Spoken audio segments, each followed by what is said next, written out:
मु डॉक्टर कुशचंद्र प्रधान प्राक्तन अध्यक्ष व्यासनगर स्वयंशासित महाविद्यालय जाजपुर रोड। ये गोटे नियारा कार्यक्रम एवं जो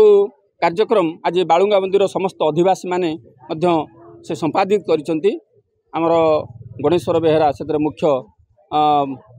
भूमिका नहीं एवं से मु धन्यवाद अर्पण करी एवं से गोटे बड़ परंपरा सृष्टि करिसंती। से परंपराटी है ये पूज्य पूजार परंपरा एवं जे आम अंचल जेते सब हिंगुला आमर जो कमिटी अच्छी आम आखपाख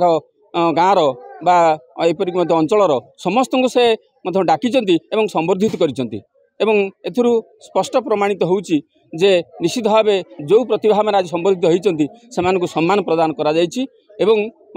से माने अंचलर सारथी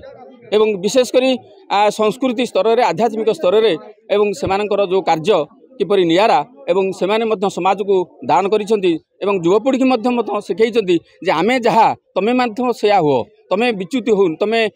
विशेषकर आज विभिन्न प्रकार आकर्षण माध्यम युवपीढ़ी भाराक्रांत एवं त्रुटि विच्युति चरित्र एवं व्यक्तित्व परिलक्षित होउची एवं जो आज कार्यक्रम है से कार्यक्रम शिखाऊँ जे तमें मैंने से भाया हम यही प्रतिभा मान भाया हम एवं तमें मैंने माँ हिंगुला आशीर्वाद लाभ कर प्रभु जगन्नाथ आशीर्वाद लाभ कर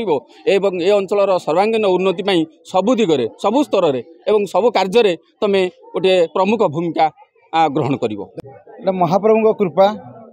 माँ का आशीर्वाद 12 वर्ष आज पर काली की कहीं देखी ना तो माँ को कृपा आशीर्वाद मोर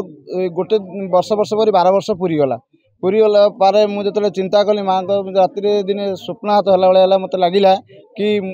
मोर माँ जमी खुशी होची पुओ बापा जमी खुशी होची ता पुओ माने ता पाखरे बसी रहिले एकाठी रहिले तांको आनंद लगे सही न्याय मु मोर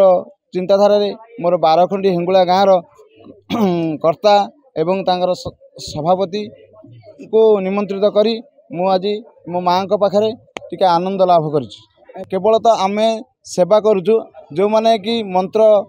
वेद ध्वनि रे माँ को आविर्भाव करुचंती से पंडित कर्मकांड पंडित मानक भी आमे संवर्धित करिछु।